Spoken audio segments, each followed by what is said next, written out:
আসসালামু আলাইকুম। আমরা আজকে বাংলা ফার্স্ট পেপারের পদ্য অংশের পদ্মা কবিতার ক্লাস করব। আমরা পদ্মা কবিতার ক্লাস আমাদের হচ্ছে পদ্মা কবিতার উপরে যে কবিতার যে বিশ্লেষণ, সেই কবিতার বিশ্লেষণটা আমরা আজকে শিখব, ঠিক আছে? তাহলে আমরা আজকে শুরু করব হচ্ছে পদ্মা কবিতা। তো আজকে হচ্ছে পহেলা বৈশাখ। তো ফার্স্টে আমি আপনাদের সকলকে জানাচ্ছি শুভ নববর্ষ। আজকে 1432 সন পড়ল। তো আমরা আজকে শিখবো হচ্ছে পদ্মা কবিতা। পদ্মা কবিতার লেখক হচ্ছেন ফররুখ আহমেদ। তো একটু খেয়াল করেন, ফার্স্টে আমরা পাঠ পরিচিতি দিয়ে শুরু করব। তো আমার কথা আশা করি শোনা যাচ্ছে, ভিডিও আশা করি দেখা যাচ্ছে। ওকে, ঠিক আছে। ওয়ালাইকুম আসসালাম। আমরা ক্লাস শুরু করতেছি, ঠিক আছে? তো দেখেন, আমরা ফার্স্টে পাঠ পরিচিতি দিয়ে শুরু করব। পাঠ পরিচিতি, যেহেতু আমরা পদ্মা কবিতা পড়বো, তো মাথায় রাখতে হবে যে এটা আমাদের হচ্ছে পদ্মা কবিতার হচ্ছে পাঠ পরিচিতি, ঠিক আছে? খেয়াল করেন, পদ্মা কবিতাটি লিখেছেন হচ্ছে ফররুখ আহমেদ। তো ফররুখ আহমেদের পদ্মা কবিতাটি কাফেলা নামক কাব্যগ্রন্থ থেকে সংকলিত হয়েছে। এখন কাফেলা এই কাব্যগ্রন্থটা সংকলিত হচ্ছে 1980 সালে। এই সালটাও আমাদের জন্য গুরুত্বপূর্ণ। এবং পদ্মা কবিতাটা কোন কাব্যগ্রন্থ থেকে সংকলিত হয়েছে এটাও আমাদের জন্য গুরুত্বপূর্ণ। তাহলে কোন কাব্যগ্রন্থ ভাইয়া? কাফেলা নামক কাব্যগ্রন্থ। কত সালে? 1980 সালে, ঠিক আছে? তাহলে পদ্মা কবিতাটি কোন কাব্যগ্রন্থ থেকে সংকলিত হয়েছে এটা কিন্তু আমাদের প্রশ্নে আসতে পারে, আবার জ্ঞানমূলকেও আসতে পারে, ঠিক আছে? এমসিকিউ কোশ্চেন আসতে পারে, আবার জ্ঞানমূলকেও আসতে পারে। তো মাথায় রাখতে হবে পদ্মা কবিতাটি কাফেলা নামক কাব্যগ্রন্থ থেকে সংকলিত হয়েছে। কাফেলা কাব্য 60টি সনেটের সমন্বয়ে রচিত। তার মানে সনেট, সনেট কি বুঝেন? সনেট হচ্ছে চতুর্দশপদী কবিতা, ঠিক আছে? চতুর্দশপদী কবিতা মানে মানে যে কবিতায় 14টি লাইন থাকে। কয়টি লাইন থাকে? 14টি লাইন থাকে। সেটাকে বলা হয় হচ্ছে সনেট বা চতুর্দশপদী কবিতা, ঠিক আছে? তো কাফেলা কাব্যটি, এই কাব্যগ্রন্থটি 60টি সনেটের সমন্বয়ে রচিত।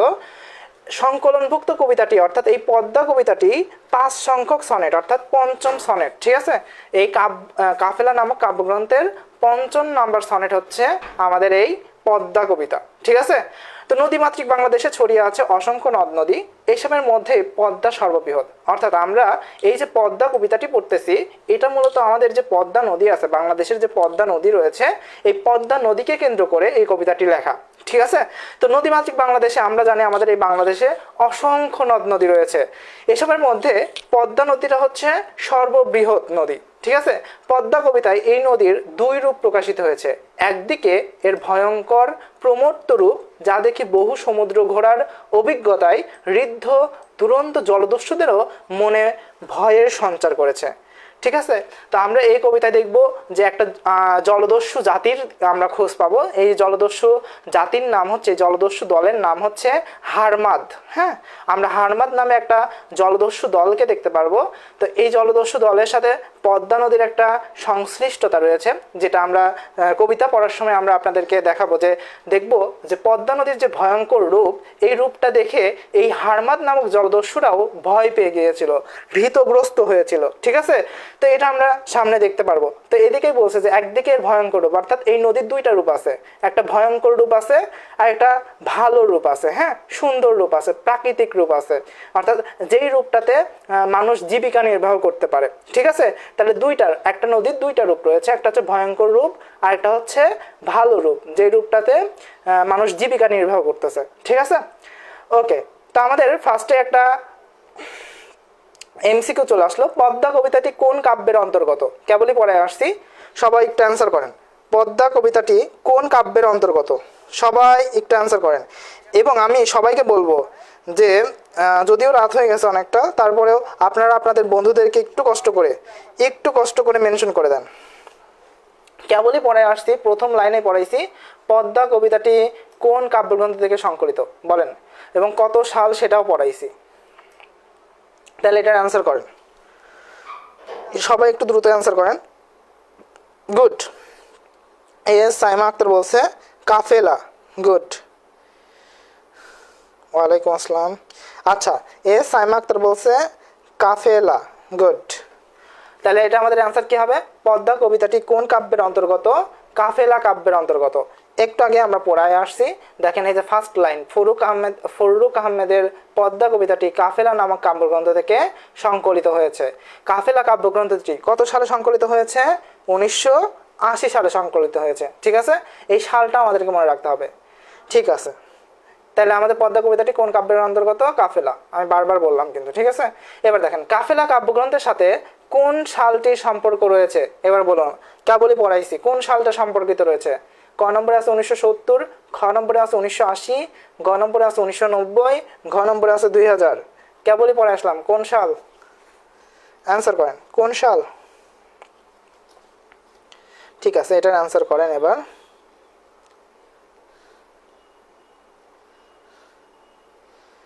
ওকে, সবাই একটু ক্লাসটাকেও শেয়ারও করে দিন, আপনার বিভিন্ন গ্রুপে শেয়ার করতে পারেন এবং বন্ধুদেরকে মেনশন করে দিতে পারেন। ঠিক আছে,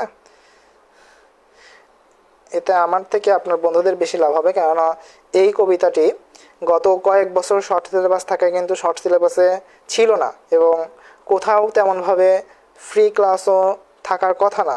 তা আমরা ফ্রিতে এই কবিতাটি দিচ্ছি, তো সবাই একটু কষ্ট করে বন্ধুদেরকে মেনশন করে দেবেন যাতে সবাই এই কবিতার ক্লাসটি পায়। ওকে, থ্যাংক ইউ সো মাচ। ওকে, তাহলে এটার অ্যান্সার কি হবে? আচ্ছা, গুড। কেউ বলতেছে, তুলি জান্নাত বলছে 1980, নুসরাত নওশিন বলছে 1990 মনে হয় বলতে চাইছে, সাইমা আক্তার বলছে 1980, জিয়ামনি বলছে বি নাম্বার। গুড, এটার অ্যান্সার হবে হচ্ছে 1980। ঠিক আছে, তাহলে কাফেলা কাব্যগ্রন্থের সাথে কোন সালটি সম্পর্ক রয়েছে? 1980। আমরা আবার একটু দেখাই নিয়ে আসি। দেখেন এই যে ফররুখ আহমদের পদ্মা কবিতাটি কাফেলা নামক কাব্যগ্রন্থ থেকে সংকলিত হয়েছে। দেখেন কাফেলার পাশে এই যে সালটা দেওয়া ছিল 1980। ঠিক আছে, ওকে। তাহলে আমাদের আরও একটি ঘোষণা দিয়ে দিই, আমাদের এইচএসসি 25 এবং এইচএসসি 26 ব্যাচের বাংলা সেকেন্ড পেপারের নতুন ব্যাচ চালু হচ্ছে 18 এপ্রিল থেকে, অর্থাৎ আজকে 14 এপ্রিল আর 4 দিন পরে শুক্রবার 18 এপ্রিল রাত ঠিক 8:30টায় আমাদের বাংলা সেকেন্ড পেপারের নতুন ব্যাচ চালু হচ্ছে এবং সেই ব্যাচটি টানা 1 মাস চলবে। 1 মাসে 30 দিনেই আমাদের ক্লাসে 30টা ক্লাসে আমাদের হচ্ছে এইচএসসি বাংলা সেকেন্ড পেপার শেষ হয়ে যাবে পুরোপুরি। ঠিক আছে, টানা 1 মাস কোনো বিরতি ছাড়া, অর্থাৎ কোনো বিরতি থাকবে না, পুরো 1 মাস ঠিক রাত 8:30টায় 1 ঘন্টা করে ক্লাস হবে। ঠিক আছে, প্রতিদিন ক্লাস হবে এবং প্রতিদিনই আমাদের লাইভ ক্লাস হবে।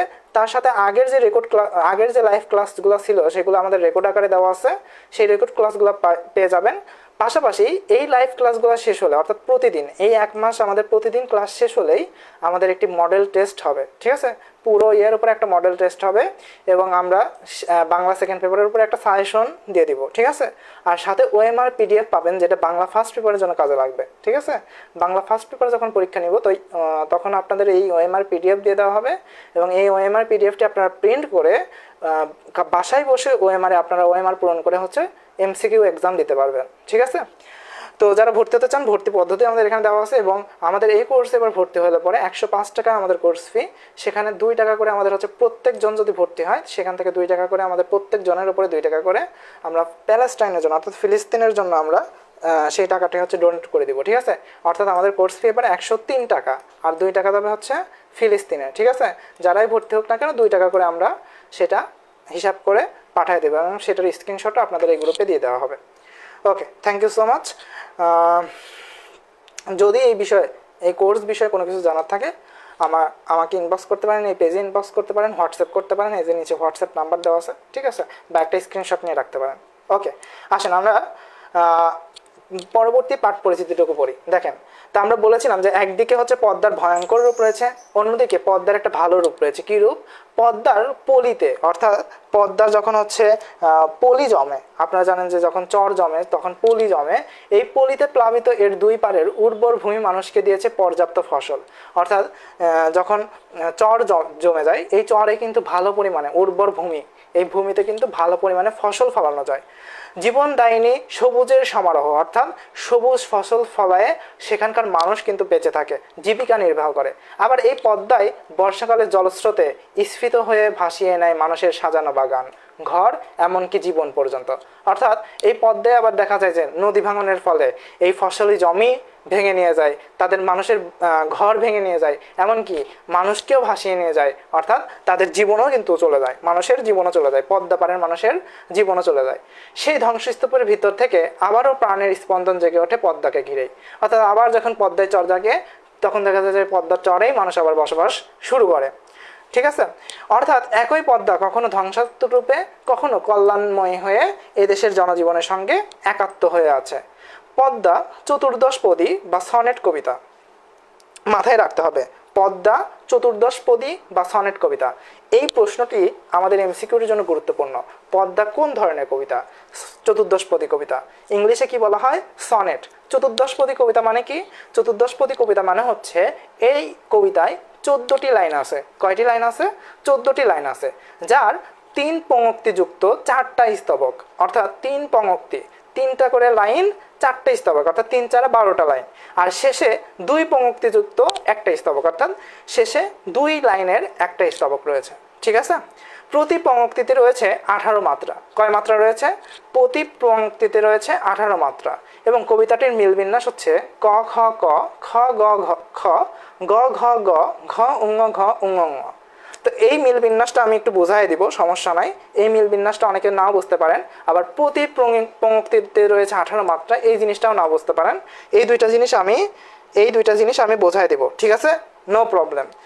কবিতাটির মিল বিন্যাসও বোঝাই দেব, প্রতি লাইনে যে 18টা করে মাত্রা রয়েছে সেই জিনিসটাও আমি দেখাই দেব। ঠিক আছে, তো আসেন আমরা পরবর্তী প্রশ্নে চলে যাই। পদ্মা কি ধরনের কবিতা? কেবলই পড়ে আসলাম। কাহিনী কবিতা, গীতি কবিতা, চতুর্দশপদী কবিতা, নাকি দেশাত্মবোধক কবিতা? অ্যান্সার কি হবে? পদ্মা সাইমা আক্তার শেয়ার করে দিয়েছে, ধন্যবাদ। সবাই একটু শেয়ার করে শেয়ার ডান লিখে দিন। ঠিক আছে, ওকে, ঠিক আছে। অনেকটা রাত হয়ে গেছে আমি জানি, এখন অনেকেই ক্লাস করতে চাইবে না।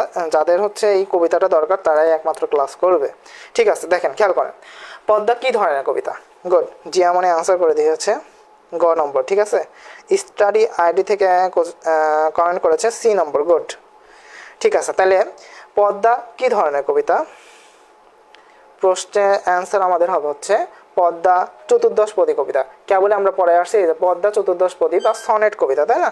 কেবল এই লাইনটা আমরা দেখে আসছি, পদ্মা চতুর্দশপদী বা সনেট কবিতা। তাহলে পদ্মা কি ধরনের কবিতা? পদ্মা চতুর্দশপদী কবিতা। আচ্ছা, ঠিক আছে। এরপরে দেখেন আমাদের চলে আসলো, আমাদের হচ্ছে কবিতার লাইনগুলো চলে আসছে। ঠিক আছে, তো আমরা কবিতাটা একটু ভালো করে বুঝি। দেখেন, কবিতা বোঝার আগে আমরা বলেছিলাম যে পাঠ পরিচিতির লাস্ট 2টা লাইন আমরা একটু বোঝাই দেব, যে প্রতি পঙ্ক্তিতে রয়েছে 18 মাত্রা। দেখেন, প্রত্যেকটা লাইনে কয়টা করে মাত্রা রয়েছে? 18টা করে মাত্রা রয়েছে। এবং এই মাত্রাটাকে ভাগ করা হয়েছে 8 + 10 মাত্রায়। কত 8 + 10 মাত্রায় এই কবিতাটাকে ভাগ করা হয়েছে। দেখেন, আমরা একটু যদি বোঝাই দেই 8 + 10 মাত্রায় কীভাবে ভাগ করছে। দেখেন, এটা হচ্ছে একটা মাত্রা, সরিও। ঠিক আছে, প্রত্যেকটা অক্ষর এক একটা করে মাত্রা, প্রত্যেকটা অক্ষর এক একটা করে মাত্রা। দেখেন, এটা একটা মাত্রা, এরপরে দন্তন্য একটা মাত্রা, তাহলে কয়টা হলো? 2টা। এরপরে ক একটা মাত্রা, 3টা। তারপরে ঘ একটা মাত্রা, 4টা। মূর্ধন্য একটা মাত্রা, তাহলে 5টা। ত একটা মাত্রা, তাহলে 6টা। ঘ আবার একটা মাত্রা, তাহলে 7টা। র একটা মাত্রা, তাহলে কয়টা হলো?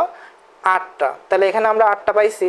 এবার পরের অংশে পাবো 10টা। দেখেন, প একটা মাত্রা, অন্তস্থেয় একটা মাত্রা, ঢেরের ঢ একটা মাত্রা, র একটা মাত্রা, তাহলে কয়টা হলো? 4টা। দন্তেশ্ব একটা মাত্রা, ম একটা মাত্রা, দ একটা মাত্রা, র একটা মাত্রা, তাহলে কয়টা হলো? মোট হইলো হচ্ছে 8টা। এবার দন্তেশ্ব একটা মাত্রা, দ একটা মাত্রা, এই মোট হইলো 10টা। তাহলে দেখেন, একটা লাইনে মোট কয়টা মাত্রা পেলাম? 18টা। একটা লাইনে মোট কয়টি মাত্রা পেলাম? 18টি। দেখেন, ওই কথাটাই বলছিল, প্রতি পঙ্ক্তিতে রয়েছে কয়টি মাত্রা? প্রতি পঙ্ক্তিতে রয়েছে 18 মাত্রা। ঠিক আছে, প্রত্যেকটা লাইনে দেখবেন এই 18টা করে মাত্রা আছে। প্রত্যেকটা লাইনে গুণে দেখবেন যে 18টা করেই আমরা মাত্রা পাবো। ঠিক আছে, দ্বিতীয় লাইনে গুনেন, তাও 18টা মাত্রা। তৃতীয় লাইনে গুনেন, তাও 18টা মাত্রা। অর্থাৎ প্রত্যেক লাইনে আমাদের রয়েছে 18টি করে মাত্রা। এবার লাস্ট লাইনটা একটু বোঝাই। দেখেন, লাস্ট লাইনে বলছে কবিতাটির মিল বিন্যাস। কিভাবে মিল করছে? ক খ ক। ঠিক আছে? দেখেন তাহলে প্রথম 3 লাইনটা একটু খেয়াল করেন। ক খ ক, ওইখানে ক খ দিয়ে বোঝাইছে, এখানে আমাদের দ র দ দেওয়া আছে। হ্যাঁ, লাস্ট মাত্রাটা খেয়াল করেন, লাস্ট মাত্রাটা কি এখানে দ, তারপরটা কি র, তারপরটা কি দ। তো আগে ছিল আমাদের এখানে বোঝাইছে ক খ দিয়ে, এখানে আছে দ র দ দিয়ে। ঠিক আছে? তো যে কোনো কিছু দিয়ে থাকতে পারে, প ফ প দিয়েও থাকতে পারে। ঠিক আছে? ব ভ ব দিয়েও থাকতে পারে, মানে যে কোনো কিছু দিয়ে থাকতে পারে, লাস্ট মাত্রার উপরে নির্ভর করবে। ঠিক আছে?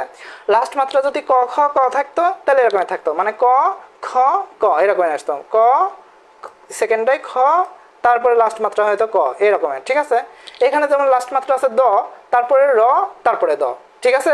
তার মানে এখানে ক হচ্ছে কি, এখানে ক হচ্ছে দ, র হচ্ছে খ, আর দ হচ্ছে ক। মানে দেখেন এইভাবে মিল বিন্যাসটা করছে এখানে। ঠিক আছে? এখানে মিল বিন্যাসটা করছে ওইভাবে। দেখেন এই যে ক খ ক, এরপর আবার কি বলছে দেখেন, খ গ খ। ঠিক আছে? তাহলে পরের যদি আপনি এতে যান, পরের যদি লাইনে যান, দেখেন তাহলে দেখেন পরের লাইনে কি বলছে, আগের খ কি ছিল, আগের খ র ছিল না। তাহলে দেখেন খ গ আবার খ। ঠিক আছে? খ আগের খ কি ছিল, র ছিল না, ওই অনুযায়ী এখানে মিল বিন্যাস করছে। ঠিক আছে? মানে এখানে মূলত এইভাবে মিল বিন্যাসটা করা আছে, এই মিল বিন্যাসটা মুখস্থ করতে হবে। ঠিক আছে? কিভাবে, ক খ ক, খ গ খ গ খ, তারপরে গ ঘ গ, ঘ উঙ ঘ, ডাবল উঙ। ঠিক আছে? এই মিল বিন্যাসটা একটু বসে যদি আপনারা বাসায় বসে করেন তাইলে বুঝতে পারবেন যে মিল বিন্যাসটা কিভাবে করছে। ঠিক আছে? আমি যদি প্রত্যেকটা লাইনে মিল বিন্যাস দেখাই তাহলে এখন অনেকটা টাইম লেগে যাবে। ঠিক আছে? মানে প্রথমে যেটাকে খ ধরে নিয়েছে পরেরটাই সেটাকেই খ ধরাই আছে। ঠিক আছে? এখানে যেমন খ আমরা কোনটা পাইছিলাম, র, তাহলে পরের স্তবকে যাই দেখবো যে খ র হিসেবেই আছে। ঠিক আছে? আচ্ছা যাই হোক, যদি এটা না বুঝে থাকেন আমাকে লাস্টে আবার একটু বললেন, আমি প্রয়োজনে আবার বুঝাই দেবো। এখন আপাতত কবিতায় আসি। হ্যাঁ, সবাই কবিতার অপেক্ষায় আছে যে কবিতাটা একটু বুঝবো। ঠিক আছে? মোটামুটি আমার মনে হয় যে মিল বিন্যাসটা আপনারা বুঝে গেছেন, যে একটু হলেও ধারণা পাইছেন যে কিভাবে মূলত সাজানো আছে। এখানে দ দিয়ে বোঝানো আছে আর এখানে ক খ ক দিয়ে বোঝানো আছে। ঠিক আছে? আচ্ছা দেখেন প্রথমে আমাদের লাইনে বলছে অনেক ঘূর্ণিতে ঘুরে, অনেক ঘূর্ণিতে ঘুরে। ঘূর্ণি মানে কি, প্রবল স্রোত, হ্যাঁ, বা ঘূর্ণিঝড়। ঠিক আছে? যেটাই বলেন না কেন, প্রবল স্রোত বা ঘূর্ণিঝড়ে ঘুরে। দেখেন অনেক ঘূর্ণিতে ঘুরে। এখন পদ্মা নদীতে ঘূর্ণিঝড়ের মধ্যে কেউ ঘোরাফেরা করছেন বা ঝড়ের মধ্যে কেউ গেছেন কিনা জানি না। তো আমরা আগে পুরো লাইনটা পড়লে পরে আর কি বুঝতে পারবো। অনেক ঘূর্ণিতে ঘোরে বা প্রবল স্রোতের মধ্যে যারা ঘোরাফেরা করে। ঠিক আছে? পেয়ে ঢের সমুদ্রের স্বাদ, অনেক অনেক সমুদ্রে তারা ঘোরাফেরা করছে। ঠিক আছে? জীবনের পথে পথে অভিজ্ঞতা কুড়াইয়ে প্রচুর, অর্থাৎ যারা ঘোরাফেরা করে তাদের অভিজ্ঞতা কিন্তু অনেক বেশি হয়ে যায়, প্রচুর পরিমাণে তারা অভিজ্ঞতা অর্জন করে। ঠিক আছে? কেঁপেছে তোমাকে দেখে জলদস্যু দুরন্ত হারমার্থ। ঠিক আছে? আচ্ছা, এই যে হারমার্থ, এই হামার্থ নামে যে জলদস্যু আছে সেও মূলত এখানে পদ্মা নদীর কথা বলা হচ্ছে। হ্যাঁ, তো এই হারমার্থ নামে যে জলদস্যু আছে এরা হচ্ছে পর্তুগিজ জলদস্যু। ঠিক আছে? এরা কোন জলদস্যু? এরা হচ্ছে পর্তুগিজ জলদস্যু, যারা বিভিন্ন জায়গায় ঘোরাফেরা করছে, বিভিন্ন সমুদ্রে ঘোরাফেরা করছে, এই স্রোতের মধ্যে ঘোরাফেরা করছে। মূলত জলদস্যুরা কি করে, জলদস্যুরা জাহাজকে অ্যাটাক করে এবং অ্যাটাক করে সেখান থেকে তারা মূলত হচ্ছে বিভিন্ন ধরনের মানে হাইজ্যাক করে আর কি সব কিছু নিয়ে নেয়, তাই না? কিছুদিন আগে হয়তো আমরা দেখেছিলাম যে বাংলাদেশের একটি জাহাজকে হচ্ছে জলদস্যুরা কি করেছিল, আটক করেছিল, তাই না? সেখানে বিভিন্ন পরিমাণে টাকা পয়সা দিয়ে তারপরে জাহাজটিকে ফিরিয়ে নিয়ে আসা হলো। তো এরকমের জলদস্যুরা মূলত কি জলে থেকে, জাহাজে থেকে তারা অন্য অপর একটা জাহাজকে কি অ্যাটাক করে সব কিছু ছিনিয়ে নেওয়ার চেষ্টা করে বা প্রচুর টাকা পয়সা দাবি করে। ঠিক আছে? এরা হচ্ছে জলদস্যু। তো এমনই একটা জলদস্যু টিমের নাম হচ্ছে হামার্থ। ঠিক আছে? কি নাম? হামার্থ। ঠিক আছে? এই হামার্থ বিভিন্ন জায়গায় ঘোরাফেরা করছে, বিভিন্ন সমুদ্র পাড়ি দিয়েছে, বিভিন্ন জায়গায় গিয়েছে। ঠিক তেমনই একবার পদ্মা নদীতে সে ঘোরাফেরা করতেছে। তো এমন সময় সে এই পদ্মা নদীর ভয়ঙ্কর রূপ, যে সেই রূপ দেখে ভয় পেয়েছে। ঠিক আছে? সেই রূপ দেখে সে কেঁপে উঠেছে। দেখেন বলছে অনেক ঘূর্ণিতে ঘুরে পেয়ে ঢের সমুদ্রের স্বাদ, না, অর্থাৎ অনেক ঘূর্ণিঝড়ের মধ্যে, অনেক প্রবল স্রোতের মধ্যে তারা ঘোরাফেরা করছে। পেয়ে ঢের সমুদ্রের স্বাদ, অর্থাৎ অনেক সমুদ্রে তারা ঘোরাফেরা করে অনেক সমুদ্রের তারা স্বাদ নিয়েছে। জীবনের পথে পথে অভিজ্ঞতা কুড়াইয়ে প্রচুর, অর্থাৎ জীবনের পথে পথে তারা অনেক অভিজ্ঞতা অর্জন করেছে। কিন্তু কেঁপেছে তোমাকে দেখে জলদস্যু দুরন্ত হামার্থ, অর্থাৎ এই পদ্মা নদীকে দেখে কিন্তু জলদস্যুরা কি কেঁপে উঠেছে, কেননা পদ্মা নদীর যে ভয়ঙ্কর রূপ, এই রূপটা দেখে জলদস্যু হামারদের যে টিম ছিল সেই টিম ভয় পেয়েছে। তো দেখেন আমাদের এখানে ব্যাখ্যা দেওয়া আছে, পদ্মা ভয়ঙ্কর স্রোতস্বিনী এক নদী, যে নদীর প্রমূর্ত রূপ বা ভয়ঙ্কর যে রূপ জলদস্যুর মনেও কি করে ভয়ের সঞ্চার করে, অথচ সে বহু সমুদ্র ঘোরার অভিজ্ঞতায় ঋদ্ধ। সে বলতে কাকে বোঝানো হয়েছে? এই জলদস্যু টিমকে বোঝানো হয়েছে। ঠিক আছে, এই জলদস্যুরা বহু সমুদ্র ঘোরার অভিজ্ঞতায় ঋদ্ধ, জীবনে বহু সমুদ্রের পথ পাড়ি দিলেও পদ্মার তীব্র স্রোত এই পর্তুগিজ জলদস্যু হারমাদের বুকেও কাঁপন তোলে। ঠিক আছে, ওকে। তাহলে এই পর্তুগিজ জলদস্যুর বুকেও কিন্তু করছে কাঁপন তুলে দিছে। ঠিক আছে, মানে পদ্মা এতটা ভয়ঙ্কর রূপে আসতে পারে। তো দেখেন 4 নম্বর আমাদের প্রশ্ন, পদ্মাকে দেখে কেঁপে উঠেছে নির্ভীক জোয়ান, সংগ্রামী মানুষ, দুরন্ত হামাদ নাকি প্রদীপ্ত স্রোতধারা? কারা কেঁপে উঠেছিল? পদ্মাকে দেখে কারা কেঁপে উঠেছিল? আচ্ছা, এখানে হামাদ হবে না, হারমাদ হবে। হ্যাঁ, হারমাদ হবে। ঠিক আছে, বানানটি একটু ভুল আছে, পর্তুগিজ জলদস্যু হারমাদ হবে। আচ্ছা, এটার অ্যান্সার কি হবে? সবাই একটু অ্যান্সার করেন তো। পদ্মাকে দেখে কারা কেঁপে উঠেছিল? নির্ভীক জওয়ান, সংগ্রামী মানুষ নাকি দুরন্ত হারমাদ নাকি প্রদীপ্ত স্রোতধারা? কারা কারা? এটার অ্যান্সার হবে হচ্ছে গুড 4-এর গ নম্বর, দুরন্ত হারমাদ। কেন? কেননা এরা হচ্ছে জলদস্যু। এই জলদস্যুরা অনেক সমুদ্র পাড়ি দিলেও এই পদ্মা নদীর ভয়ঙ্কর রূপ দেখে কেঁপে উঠেছিল, তাই না? আচ্ছা, 5 নম্বর, জীবনে পথে পথে অভিজ্ঞতা কুড়ায়ে প্রচুর কাদের কথা বলা হয়েছে?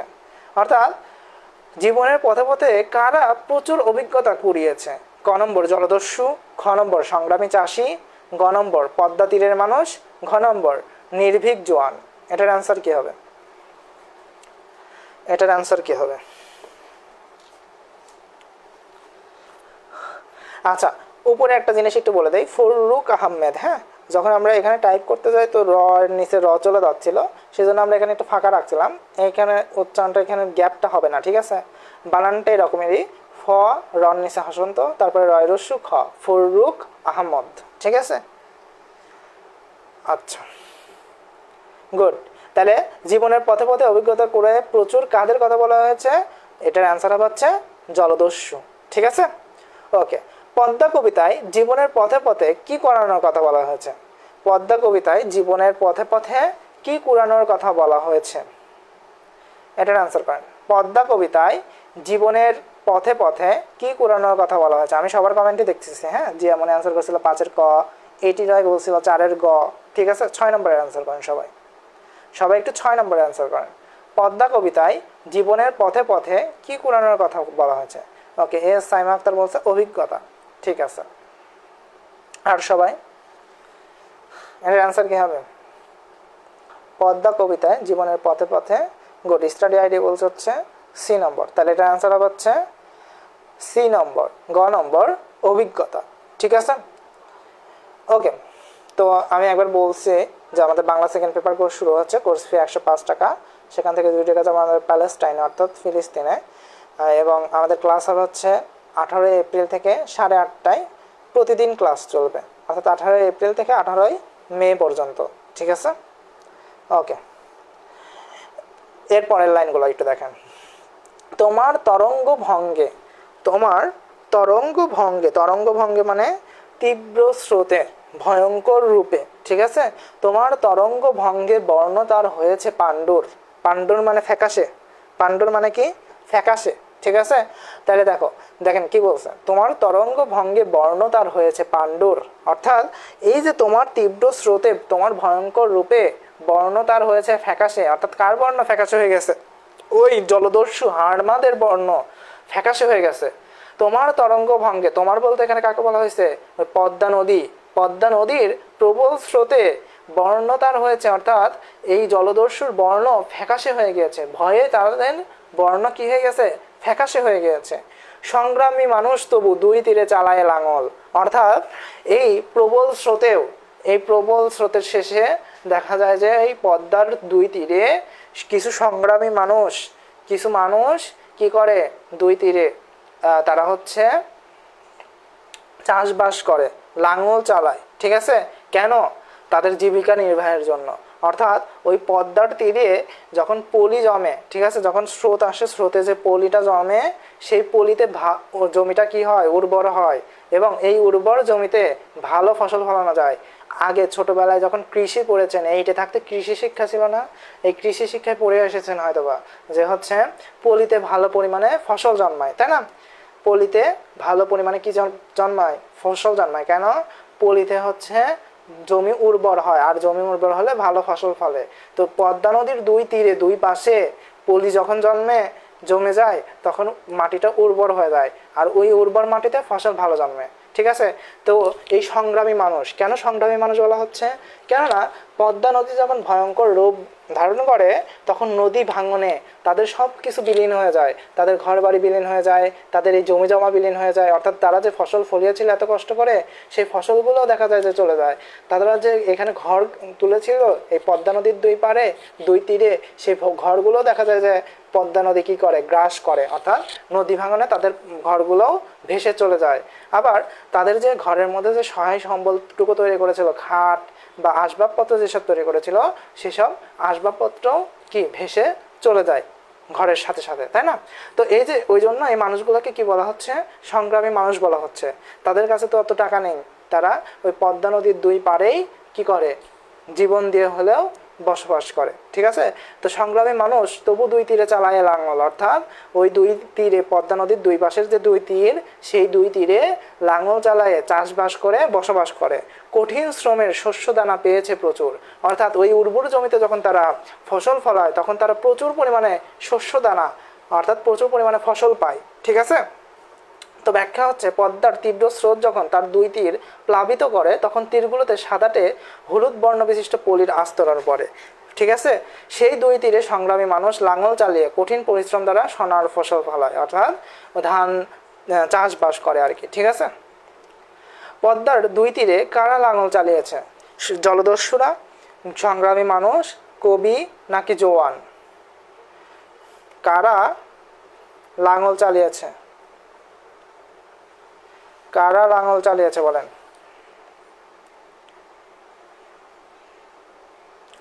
পদ্মার দুই তীরে কারা লাঙল চালিয়েছে?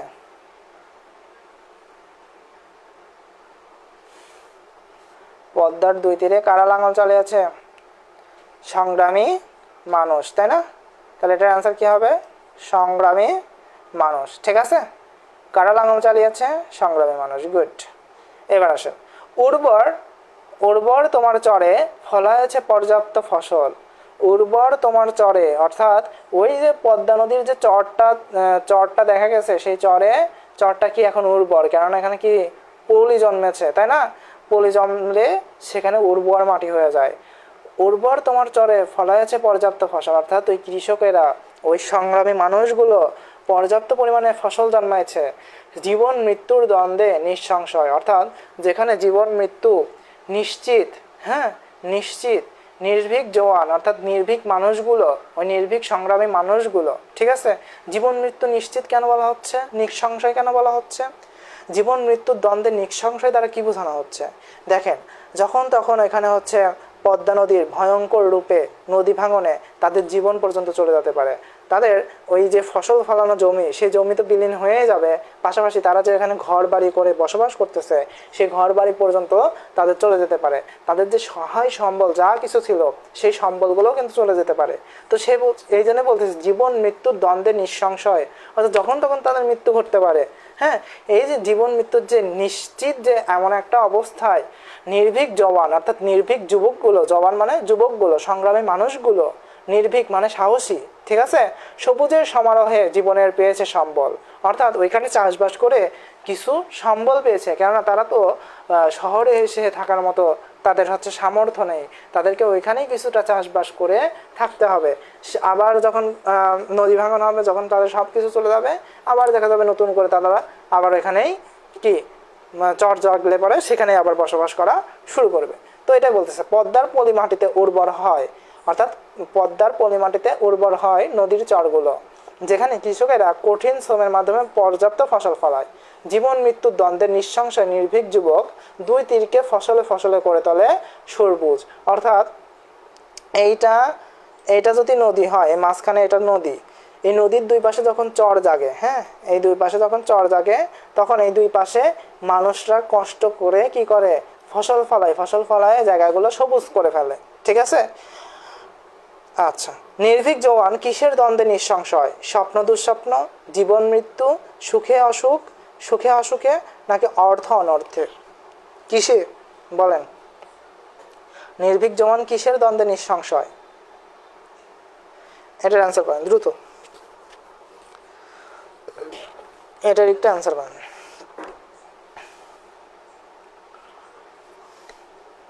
এটার একটু অ্যান্সার করেন।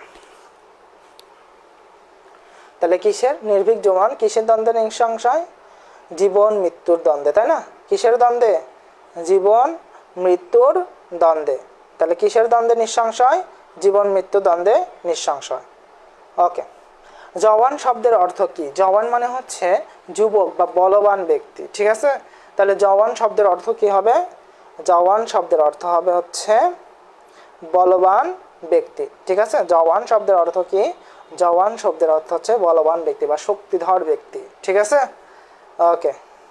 তাহলে জওয়ান শব্দের অর্থ কি? জওয়ান শব্দের অর্থ হচ্ছে বলবান ব্যক্তি। ওকে, এবার দেখেন, বর্ষায় তোমার স্রোতে গেছে ভেসে সাজানো বাগান, অসংখ্য জীবন আর জীবনের অজস্র সম্ভার। অর্থাৎ বর্ষায় তোমার স্রোতে গেছে ভেসে সাজানো বাগান, অর্থাৎ যখন বর্ষা এসেছে, যখন পদ্মা নদী ভয়ঙ্কর রূপ নিয়েছে, তখন ওই নদী ভাঙনে তোমার যে সাজানো বাগান, যে জমিতে, যেই চরে তোমরা ফসল ফলিয়েছিলে, সেই ফসলি জমিটা ভেসে গেছে। অসংখ্য জীবন, অর্থাৎ কিছু মানুষও ওই পদ্মার স্রোতে ভেসে গেছে। আর জীবনের অজস্র সম্ভার, অর্থাৎ এই জীবনে তারা যতটুকু অর্জন করেছিল, তারা যতটুকু আসবাবপত্র তৈরি করেছিল, তাদের জীবনে যতটুকু অর্জন ছিল, সব অর্জনই যেন এই পদ্মার স্রোতে ভেসে গেছে। হে নদী, জেগেছে তবু পরিপূর্ণ আহ্বান। অর্থাৎ এরপরেও এই নদীর প্রতি সবাই আহ্বান জানায়, আমন্ত্রণ জানায়। কেন? কেননা ওই নদীর পাশেই ওই মানুষগুলোর আবার বসবাস করতে হবে, আবার ওই চরেই তাদেরকে ফসল ফলিয়ে জীবিকা নির্বাহ করতে হবে, আবার ওই পদ্মা নদীতে মাছ ধরে জেলের কাজ করে তাদেরকে জীবিকা নির্বাহ করতে হবে।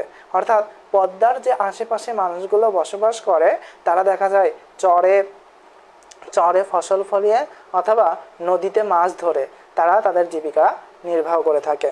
ঠিক আছে, বর্ষাকালে পদ্মার জলস্রোত স্ফীত হয়ে দুকুল প্লাবিত করে, অর্থাৎ দুই কুল ভেসে যায়, দুই পাশের যে তীর আছে সেই তীরগুলো ভেসে যায়, নদীর ভাঙন দেখা যায়, ভেসে যায় আবাদি ফসল, মানুষের ঘরবাড়ি, এমনকি ভাসিয়ে নিয়ে যায় অসংখ্য জীবন। অর্থাৎ অসংখ্য মানুষকেও তার সেই স্রোতে ভাসিয়ে নিয়ে যায়। অসংখ্য মানুষ এই পদ্মার স্রোতে জীবন হারায়, তবুও এই নদী জীবনকে আহ্বান করে নতুন রূপে। অর্থাৎ মানুষ, এই নদী আবার দেখা যায় এই নদীর বুকেই যখন চর জাগে, তখন আবার মানুষ সেই ফসল ফলিয়ে জীবন নির্বাহ করে, জীবিকা নির্বাহ করে। ঠিক আছে, মৃত জড়তার বুকে খুলেছে মুক্তির স্বর্ণদ্বার। অর্থাৎ মৃত জড়তার বুকে মানে যে সকল মানুষ ক্ষতিগ্রস্ত হয়েছিল মৃত জড়তার বুকে, হ্যাঁ, যে সকল মানুষ ক্ষতিগ্রস্ত হয়েছিল, সেই ক্ষতিগ্রস্ত মানুষগুলো যেন নতুন করে নতুনভাবে নিজেকে আবার গড়ে তোলে। তোমার সুতীব্র গতি, তোমার প্রদীপ্ত স্রোতধারা, অর্থাৎ এই যে নদীর যে গতি, অর্থাৎ এক সময় আবার ভয়ঙ্কর রূপ নিচ্ছে, আবার এক সময় দেখা যাচ্ছে সে চর জাগিয়ে মানুষকে উপকার করছে। তো এই যে নদীর যে সুতীব্র গতি এবং তোমার যে প্রদীপ্ত স্রোতধারা, এই যে স্রোতের যে ধারা, এই ধারা যেন যেমন পদ্মার যেমন ধ্বংসাত্মক রূপগুলো মানুষের চোখে পড়তেছে, ঠিক তেমনই যেমন ওই পদ্মার উপরেই তাদের ফসল ফলিয়ে তারা জীবিকা নির্বাহ করতেছে, বা পদ্মা নদীতে মাছ ধরে তারা জীবিকা নির্বাহ করতেছে। ঠিক আছে, তো সুতীব্র গতির কারণে পদ্মার ধ্বংসাত্মক রূপ যেমন আমাদের চোখে ধরা পড়ে, তেমনই আছে বেঁচে থাকার উপাদানও। মৃত জড় মাটিকে করে সজীব ও প্রাণবন্ত। অর্থাৎ আমরা জানি যে কোনো বস্তু যদি মারা যায়, কোনো প্রাণী যদি মারা যায়, সেই মারা যাওয়া স্থানে যদি কোনো গাছ লাগানো যায়, সেখানটায় কিন্তু ওই গাছটা ভালোভাবে বেড়ে ওঠে। কেননা ওই যে মানুষ বা যে প্রাণীটাকে যেখানে দাফন করা হয়েছে, সেখান থেকে আমরা জানি যে জৈব সার পাওয়া যায়, তাই না? তো ওই ফলে উদ্ভিদটা কি সজীব হয়ে ওঠে, প্রাণবন্ত হয়ে ওঠে। তো এটাই বলছে, মৃত জড় মাটিকে কি করে মাটিকে করে সজীব ও প্রাণবন্ত।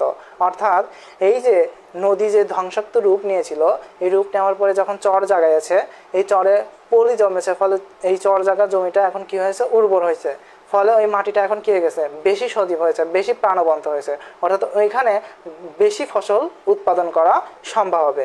জাগায় জীবনের সারা, খুলে দেয় মুক্তির দোয়ার বা দ্বার। ঠিক আছে, ওকে, এই হচ্ছে আমাদের কবিতা। এখন আমাদের আছে হচ্ছে কবি পরিচিতি। দেখেন কবি পরিচিতি আছে হচ্ছে ফররুখ আহমেদের জন্ম হচ্ছে 1918 খ্রিস্টাব্দে 10ই জুন মাগুরা জেলার মাঝআইল গ্রামে। ঠিক আছে, মাঝআইল গ্রামে। তার পিতার নাম হচ্ছে সৈয়দ হাতেম আলী। কর্মজীবনে বহু বিচিত্র পেশা অবলম্বন করেছেন তিনি, তবে শেষ পর্যন্ত দীর্ঘকাল ধরে চাকরিতে নিয়োজিত ছিলেন ঢাকা বেতারে স্টাফ রাইটার হিসেবে। 40-এর দশকে আবির্ভূত শক্তিমান কবিদের অন্যতম ফররুখ আহমেদের প্রথম কাব্যগ্রন্থ সাত সাগরের মাঝি প্রকাশিত হয় 1944 সালে। তাহলে এখান থেকে এতক্ষণ ধরে যে লাইনগুলো পড়ছি তার মধ্যে দুইটা লাইন ইম্পর্টেন্ট। তার জন্মসাল, কত সালে তিনি জন্মগ্রহণ করেছেন, 1918 খ্রিস্টাব্দের 10ই জুন। কোথায় জন্মগ্রহণ করেছেন, মাগুরা জেলার মাঝআইল গ্রামে। আর তার প্রথম যে কাব্যগ্রন্থ সেটার নাম হচ্ছে সাত সাগরের মাঝি, যেটা প্রকাশিত হয় হচ্ছে 1944 সালে। এরপর একে একে তার অনেক কাব্যগ্রন্থ, কাব্যনাট্য, কাহিনী কাব্য প্রকাশিত হয়েছে। তো এখন আমাদের অ্যান্সার করেন, ফররুখ আহমেদ কত খ্রিস্টাব্দে জন্মগ্রহণ করেন? ফররুখ আহমেদ কত খ্রিস্টাব্দে জন্মগ্রহণ করেন? ফররুখ আহমেদ কত খ্রিস্টাব্দে জন্মগ্রহণ করেন? ফররুখ আহমেদ কত খ্রিস্টাব্দে জন্মগ্রহণ করেন?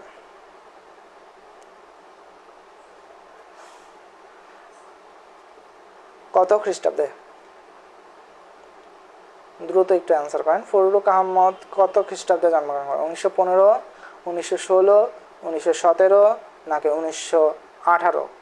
আমরা আপনাদেরকে আবারও একটু জানাচ্ছি, আমরা কিন্তু লাস্টে ওই যে ক খ ক খ যে মিল বিন্যাসটা আছে সেই মিল বিন্যাসটা একটু আমি দেখাই দিব। ঠিক আছে, গুড। এ সাইমা আক্তার অ্যান্সার করছে 1918, জিয়ামনি অ্যান্সার করছে 10-এর ঘ, অনন্ত রায় অ্যান্সার করছে 10-এর ঘ, আঞ্জুমান মাহি অ্যান্সার করছে 10-এর ঘ। এত লোক যে আমি এত রাত্রে পাবো আমি আশা করি নাই।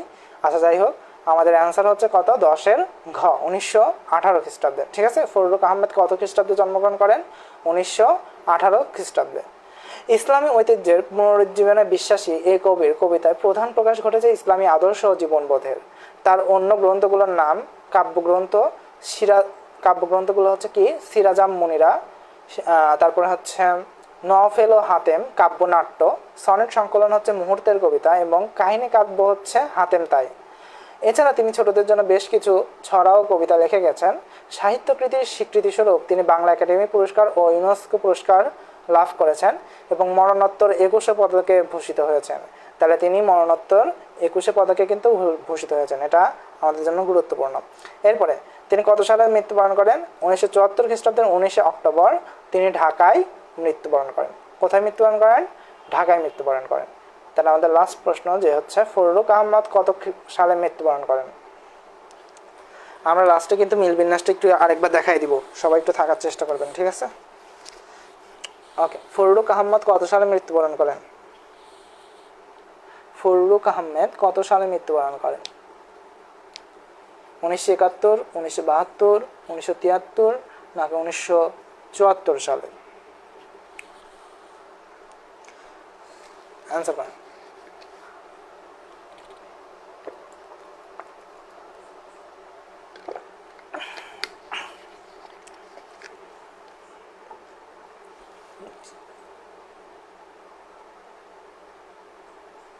ওকে, ঠিক আছে। তাহলে ফররুখ আহমেদ কত খ্রিস্টাব্দে? 1974, গুড। আচ্ছা ঠিক আছে, আমরা একটু ওই মিল বিন্যাসটা আরেকবার একটু দেখায় আসি। হ্যাঁ, দেখেন আমাদের মিল বিন্যাসটা কী ছিল। ও আপনাদের আরেকটা কথা, আমাদের এই মুগ্ধ অনলাইন টিউটোরিয়াল পেজে হচ্ছে বাংলা সহ অন্যান্য সাবজেক্টের ক্লাস চলবে এবং যারা সায়েন্সের আছেন তাদের জন্য ম্যাথের যে ক্লাসটা, সেই ম্যাথের ক্লাসটার জন্য আমাদের একটি নতুন পেজ আছে। সেই পেজটার নাম হচ্ছে ম্যাথ সলভার সাজিদ ভাইয়া, এই নামে একটা আমাদের পেজ আছে। লোগোটা ঠিক এইটা দেওয়া, এই পাশেরটা দেওয়া। হ্যাঁ, তো সার্চ দিয়ে হচ্ছে আপনারা পেজটাতে ফলো দিয়ে দিতে পারেন। ঠিক আছে, এই পেজে জাস্ট ম্যাথের ক্লাস পাবেন। ওকে, আর এই মুগ্ধ অনলাইন টিউটোরিয়াল পেজে অন্যান্য সব সাবজেক্টের ক্লাস পাবেন। ওকে, তো দেখেন আমাদের আমরা পাঠ পরিচিতে পড়েছিলাম এই যে কবিতাটির যে মিল বিন্যাসটা ক খ ক খ গ খ। দেখেন আমি এটা একটু বোঝাই দিই, হ্যাঁ এটা একটু বোঝাই দিয়ে শেষ করে দিই। দেখেন এটা হচ্ছে আমরা দ নম্বরটাকে কি বলতে পারি, ক ধরতে পারি, ঠিক আছে। এই রটাকে কি ধরতে পারি, খ ধরতে পারি। ওকে, তাহলে দেখেন এইভাবেই কিন্তু সাজানো হয়েছে। লাস্ট যে অক্ষরটা আছে সেই অক্ষরটার উপরে মিল বিন্যাস। দেখেন ক খ ক, তার মানে এখানে কি আছে দ র দ, ঠিক আছে। এরপরে দেখেন এরপরেটা বলছে খ গ খ, তাহলে এখানে খ কোনটা ধরছি, দেখেন এখানে খ ধরছি হচ্ছে র কে, ঠিক আছে। তাহলে পরেরটায় খ দেখেন র আছে নাকি, তাহলে কই এই যে এটা হচ্ছে খ, তারপরে হচ্ছে গ, তারপরে এটা হচ্ছে খ, ঠিক আছে। তাহলে দেখেন খ হচ্ছে রয় আছে, তাই না, আগেরটাও খ কি ছিল, রয় ছিল। এরপরে দেখেন ল, ল হচ্ছে এবার কি হলো গ, মাথায় রাখেন গ, তাহলে কি হলো ল। আর এখানে খ হচ্ছে কি র, দেখেন খ গ খ, তার মানে র ল র, ঠিক আছে। এবার দেখেন পরের লাইনে আমাদের কি আসবে, পরের লাইনে আমাদের আসতে হবে হচ্ছে, পরের লাইনে আসবে হচ্ছে আমাদের দেখেন গ ঘ গ, কি আসবে গ ঘ গ। আচ্ছা তাহলে পরের লাইনে যাই, গ ঘ গ, তাহলে এটা গ, এটা ঘ, এটা গ। দেখেন গ আমরা কি ধরছিলাম, লয় ধরছিলাম না, তাহলে ল দন্তের ন ল, তাহলে ঘ কি হইলো আমাদের দন্তের ন, তাই না। তাহলে পরের লাইনে কি আসবে, দেখেন পরের লাইনে আসবে হচ্ছে ঘ ঙ ঘ, হ্যাঁ এরকম। আচ্ছা দাঁড়ান ঘ ঙ, ওয়েট, এই যে ঘ ঘ ঙ ঘ, ঠিক আছে, ঘ ঙ ঘ, ওয়েট, তাহলে এবার যাই ঘ ঙ ঘ। ওকে, এই যে এটা হচ্ছে ঘ, দন্তের ন ঘ ছিল না, ঘ উঙ, তাহলে উঙ কি আসলো র না, তাহলে এটা ঘ। এবার পরের দুইটা হচ্ছে উঙ অঙ, ঠিক আছে, পরের দুইটা কি, পরের দুইটা হচ্ছে উঙ অঙ, উঙ কি ধরছি র, তাহলে দেখেন পরের দুইটাই কি আমাদের র আছে, এই যে এটাও র এটাও র, ঠিক আছে। এইভাবে আমাদের মূলত মিল করা আছে। ওকে, এই যে ঘ উঙ ঘ, উঙ কি ছিল র ছিল না, দেখেন লাস্টের দুইটা হচ্ছে এই যে র রই আছে, ঠিক আছে, উঙ অঙ। ওকে, এই যে মিল বিন্যাসটা, এই মিল বিন্যাসটা এখানে এইখানকার মিল বিন্যাসটা মুখস্থ রাখতে হবে, হ্যাঁ অঙ্গ অঙ্গ দেখছেন, এই মিল বিন্যাসটা মুখস্থ রাখতে হবে। আর মুখস্থ কেমনে রাখবেন, দেখেন প্রথমে ক, তারপরে খ, তারপরে ক, তার মানে ক এর পরে যে সংখ্যাটা থাকে সেটা মাঝখানে, তারপরে আবার খ গ খ, তার মানে খ এর পরে যে সংখ্যাটা থাকে সেটা হচ্ছে মাঝখানে, এরপরে গ ঘ গ, গ এর পরে যে সংখ্যাটা থাকে সেটা মাঝখানে, ঘ উঙ ঘ, উঙ ঘ এর পরে যে সংখ্যাটা থাকে সেটা মাঝখানে, এরপরে এই যে যেটা মাঝখানে ছিল সেটাই হচ্ছে দুইবার উঙ উঙ, ঠিক আছে। এই জিনিসটা জাস্ট একটু মুখস্থ রাখতে হবে, কবিতাটার মিল বিন্যাস। এটা আমাদের এমসিকিউতে আসতে পারে উল্টা পাল্টা করে, ঠিক আছে, উল্টা পাল্টা করে এমসিকিউতে দিয়ে দিতে পারে। ওকে, একটু কঠিন প্রশ্ন করার জন্য, একটু ঘুরায় প্রশ্ন করার জন্য, ঠিক আছে, এমসিকিউতে এই প্রশ্নটা দিতে পারে। ওকে, তো এই মিল বিন্যাসটা একটু মাথায় রাখবেন। মিল বিন্যাসটা সবাই বুঝতে পারছেন কিনা একটু জানান তো, যে মিল বিন্যাসটা বোঝাইতে চাইছে মূলত এখানকার মতে, আর এখানে যে যেটা বোঝাতে চাইছে সেই জিনিসটা বুঝতে পারছেন কি আপনারা, যে মিলটা কোথায়। মূলত এই যে 14টা লাইন, এই 14টা লাইন কিভাবে সাজানো হয়েছে এই জিনিসটা বুঝতে পারছেন। ওকে, তো আমাকে জানান একসাথে সবগুলোর উত্তর দেন যে কবিতাটা পুরোটা বুঝতে পারছেন কিনা। এই কবিতায় মূলত পদ্মা নদী নিয়ে কথা বলা হয়েছে। পদ্মা নদীর একটা ভয়ঙ্কর রূপ রয়েছে, যে রূপ দেখে আমাদের একটা পর্তুগিজ জলদস্যুর কথা বলা হয়েছে, যে জলদস্যুর নাম হচ্ছে হারমাদ। এই হারমাদও হচ্ছে ভয় পেয়ে গিয়েছিল। হ্যাঁ, আবার দেখা যায় যে এই পদ্মা নদী কিন্তু, পদ্মা নদীকে একদিকে সর্বনাশা নদী বলা হচ্ছে, আবার অন্যদিকে দেখেন পদ্মা নদীটা কিন্তু আমাদের হাজার মানুষের বেঁচে থাকার কারণ। কেননা তারা দেখা যায় যে এই নদীর তীরেই বসবাস করে, এবং এই নদীর স্রোতে ভেসে আসা পলি জমে যে জমিটা উর্বর হচ্ছে, এই উর্বর জমিতে তারা চাষবাস করে এবং ভালো ফসল উৎপাদন করে, এবং এই ভালো ফসল উৎপাদন করে তারা তাদের জীবিকা নির্বাহ করতেছে। তার একদিকে যেমন নেতিবাচক দিক রয়েছে, অন্যদিকে কিন্তু আমাদের এই কবিতায় ইতিবাচক দিকও রয়েছে, ঠিক আছে। তো এই নদীর উপরে আমাদের একটা কবিতা, পদ্মা নদীর উপরে আমাদের কবিতাটা লিখেছেন হচ্ছে ফররুখ আহমেদ। তো আশা করি যতটুকু সম্ভব বোঝাই দিতে পারছি। কোনো লাইনে যদি সমস্যা থাকে আমাকে জানাবেন। আজকে আমাদের এই পর্যন্ত, পরবর্তী কবিতার পরবর্তী ক্লাস কবে হবে আমাদের এই পেজে জানানো হবে। সবাই একটু পেজে আপনাদের বন্ধুদেরকে ইনভাইট করে দিবেন এবং অবশ্যই অবশ্যই আমাদের যে আরেকটা ম্যাথের ক্লাস আছে, যারা সায়েন্সের আছেন সেই পেজটাতেও অবশ্যই অবশ্যই ফলো দিয়ে রাখার চেষ্টা করবেন। এবং এই ক্লাসটি আমাদের ইউটিউবে আপলোড হয়ে যাবে, যারা ক্লাসটি দেখতে পারেন না তাদেরকে ইউটিউবের লিঙ্কটা দিয়ে দেবেন। ঠিক আছে, ধন্যবাদ সকলকে, আজকে পর্যন্ত। আর যারা আমাদের কোর্সে ভর্তি হতে চান হয়ে যেতে পারেন, আমাদের কোর্স ফি 105 টাকা। যারা ভর্তি নেই তারা ভর্তি হতে পারেন, যারা ভর্তি আছেন তাদের আর ভর্তি হবার প্রয়োজন নেই। ঠিক আছে, তো আমাদের 1 মাস টানা ক্লাস হবে রাত 8:30টায়। ঠিক আছে, ওকে, আজকে পর্যন্ত, আসসালামু আলাইকুম।